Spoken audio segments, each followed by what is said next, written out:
कहते हैं कि कलयुग आने में अभी समय है। ये भी कोई कलयुग आया है जहाँ ईश्वर का नाम सिर्फ एक बार लेने से सारे पाप धुल जाते हैं। ऐसे कैसे आ गया कलयुग?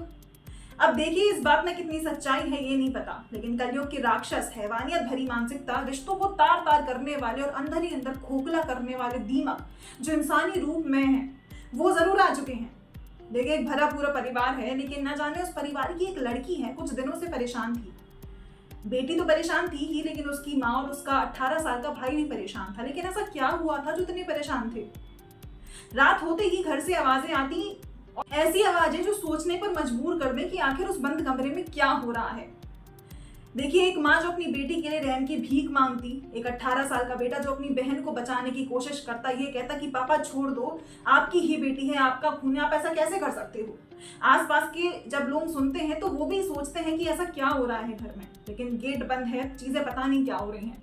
लेकिन सोमवार की रात कुछ ऐसा हुआ कि आसपास के लोग भी रुक नहीं पाए। सोमवार की रात वो आवाजें नहीं आई, उस आवाज के बदले आई एक चीख। आस पड़ोस के लोगों से रहा नहीं गया, जाकर देखा तो मानो विश्वास करना उनके लिए मुश्किल था।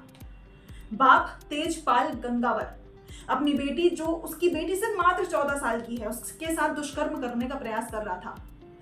बेटे और बीवी को तो उसने मार ही दिया था। बेटी बेबस होकर जमीन पर पड़ी थी। लोग मदद करते हैं उसकी और उस दरिंदे को पुलिस के हवाले करते हैं। पूछताछ करने पर जो सामने आता है वो किसी गाली देने से कम नहीं है।